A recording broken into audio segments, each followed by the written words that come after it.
Hi, everyone. I'm Sam Hallaby with the Office of the Vice President for Research at Colorado State University. And I'm going to tell you about the VPR Fellowship Program and give you a few tips to help you prepare for the upcoming 3-minute challenge that we'll host this February. A panel of judges will review your 3-minute challenge presentation and select the top presenters who we'll invite to become our next cohort of VPR Fellows.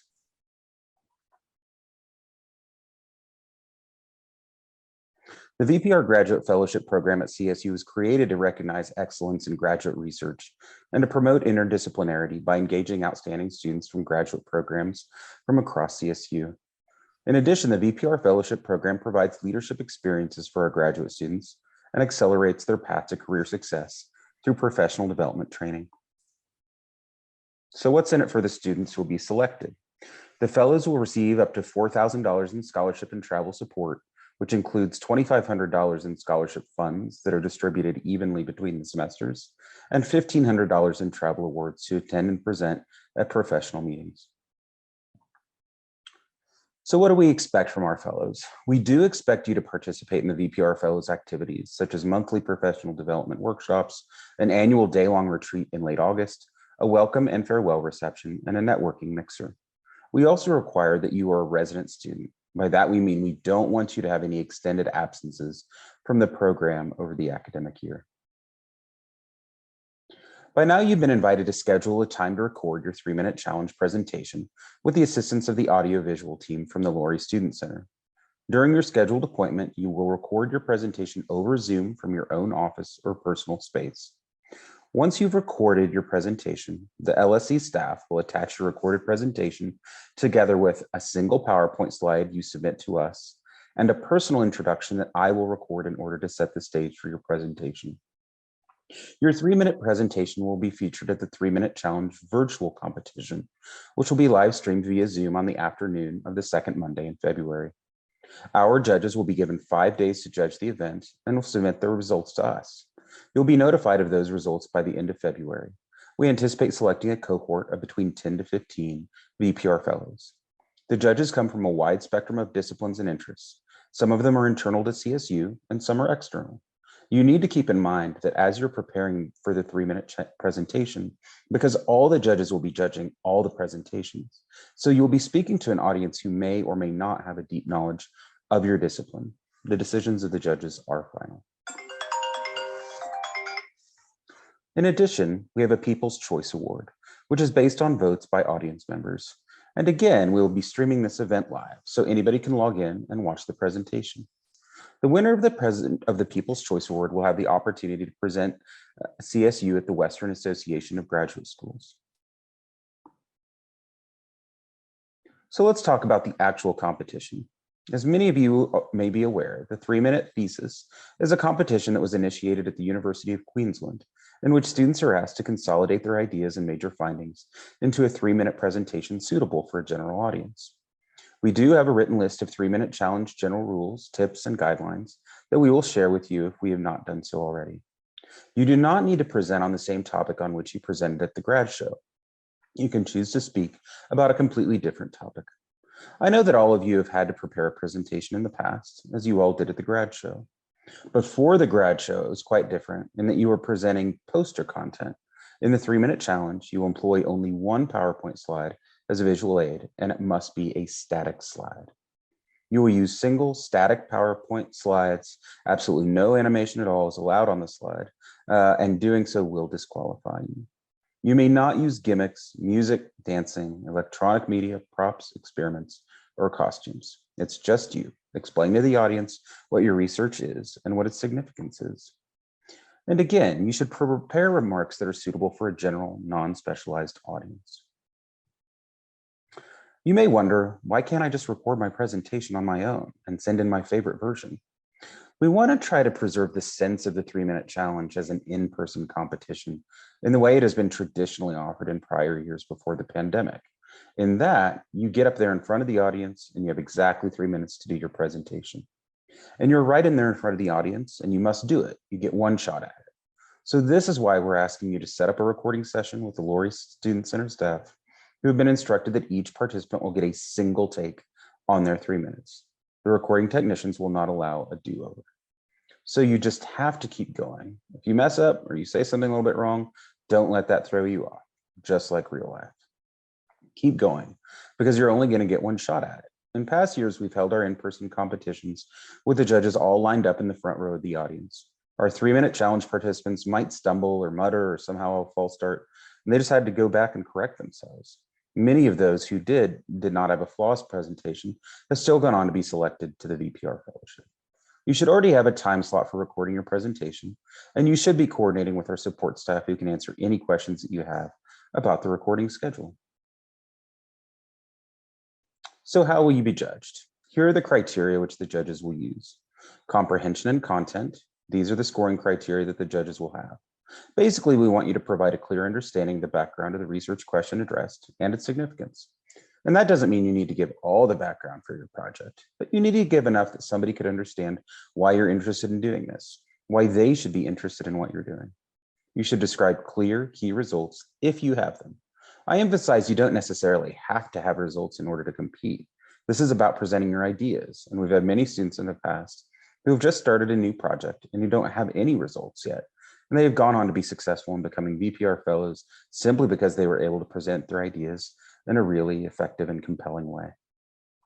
Things were communicated in a language that was appropriate for a non-specialist audience. You avoided jargon and/or you explained your terminology. You provided adequate background and spent an adequate amount of time on each element of the presentation. You will also be judged on engagement and communication.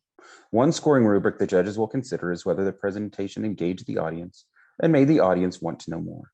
I'm going to come back to that point in just a second. Be careful not to generalize or trivialize your findings. Please don't talk down to the audience. Nobody wants somebody who's pedantic and annoying in that way. That's really what the last sentence is saying. Generating enthusiasm or conveying your enthusiasm for what you do is very important. Also important, holding the audience's attention. Now it says here, the speaker had strong stage presence, eye contact, etc. That's a lot harder to do when you're doing the presentation virtually. When you're being videotaped. You'll need to make sure you're making eye contact with the camera and thinking about the camera being the audience to whom you're presenting. You'll want to make sure that your PowerPoint enhances the presentation and doesn't take away from it, and that it includes creative elements. I'll give you some examples of this at the end. So how do you prepare? Here are some quick pieces of advice on the verbal presentation. Use shorter words, shorter sentences, and shorter paragraphs. When you have only 3 minutes to present, you want to make sure you get everything in there and that you aren't going on and that you're avoiding jargon. Don't make assumptions about what your audience does or doesn't know or what they do or don't like. Put it out there as best you can. Think about using a circular narrative structure in which you begin with a message or theme, and then at the end of that 3-minute period, you come back to that same message or theme. Have a hook. A hook is that thing that will grab your audience and bring them in and build a bridge between your subject and everyday life. Later, I'll show you a few examples of slides from past presenters where I'll point out what the hooks in past presentations were and how effective they were. Often presenters will use some kind of statistic that captures the audience's attention.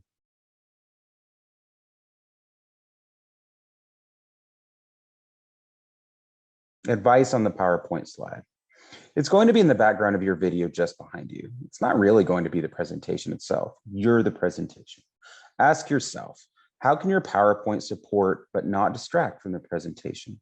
Avoid including any kind of distracting pieces of information, such as who funded the research. Often in academia, we're taught that we need to acknowledge the funding source. You do not need to do that with this presentation. You do not need to put the title of your presentation on your PowerPoint slide. I will announce the title of your presentation in my recorded introduction. Limit the amount of text that you have on your slide. Use the Goldilocks approach, which is just the right amount of items on your PowerPoint slide. Less is more. Use clean, clear images with minimal text and minimal data. Do not try to put all the data you have on the PowerPoint slide. It'll look too busy, and I highly recommend you don't do that. Think about that hook. A few things, what not to do. Don't go over time. That will disqualify you.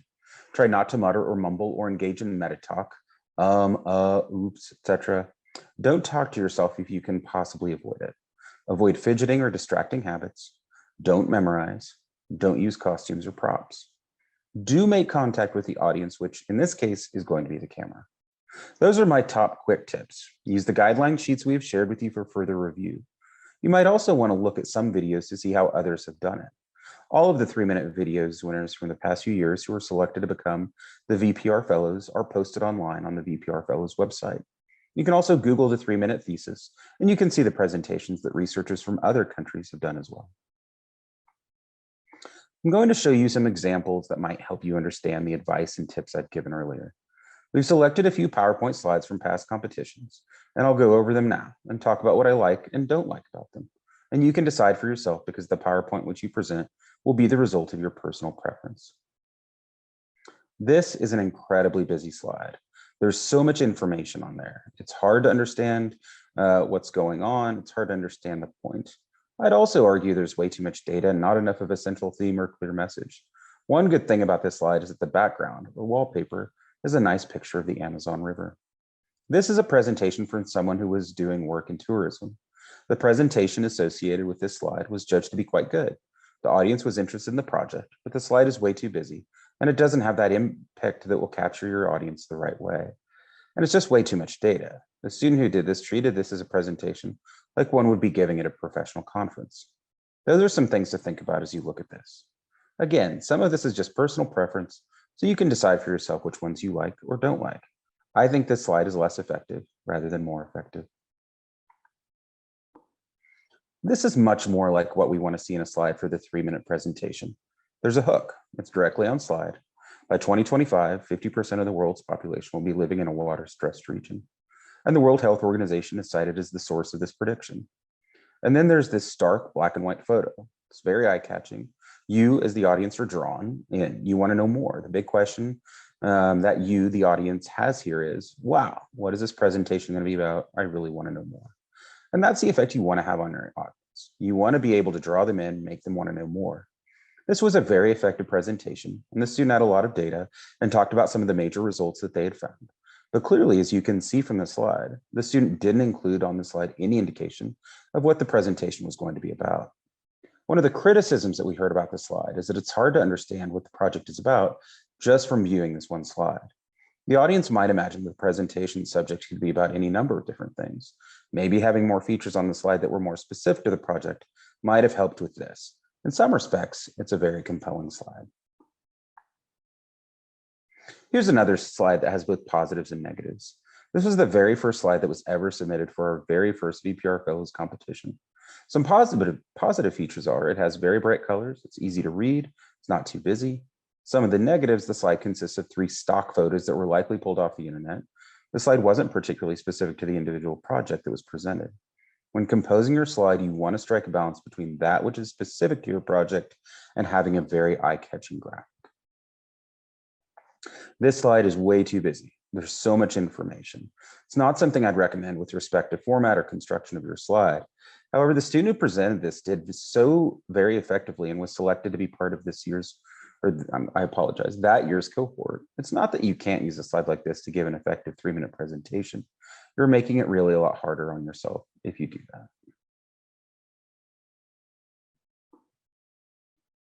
This slide accompanied a very highly ranked and interesting presentation.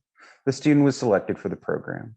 Some of the positives: intriguing photos. It looks very interesting. The photos indicate that perhaps this researcher has been performing fieldwork. Some negatives: there's absolutely no text at all on this particular slide. From that standpoint, it's hard to look at the slide and get an idea about the subject of the presentation. This presenter studied the history of public lands and posed this question: how do we increase the infrastructure of our public lands while still preserving the history of the land itself, including that of indigenous people and burial grounds? Here's a PowerPoint slide, which has some positives and negatives. It's somewhat effective in that there's this interesting image. The student gave us a Hollywood hook, MIP presents. That was an effective hook in many respects. However, there were some judges who didn't like it because the slide had too much of one color, had too many words, and included presentation title and presenter's name, which is discouraged. Don't put a title on your slide. This was a fairly effective slide for a research project about citizen science and bees. Positives: there was just a nice progression of images, which are clear and easy to see. The student did a nice job with the presentation of connecting all of these images to the specific project. The photograph of the people looking at bees on the flowers at the trial grounds is unique as opposed to an earlier slide which appeared to employ stock photos off the internet. These are actual photographs that are about the project the student was researching, so the effect of the slide was more personal. This slide has some positives and negatives as well. Some of the positives: there's some interesting data presented without having a whole lot of data.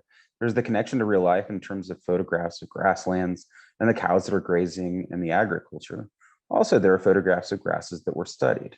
And the text on this slide, just enough and not too much, was also considered a positive.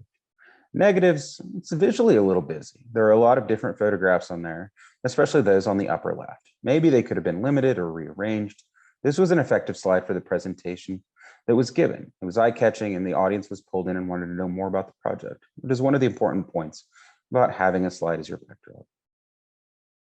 A final word: along with your slide, please email us the following information which we will use in your recorded 3-minute challenge introduction.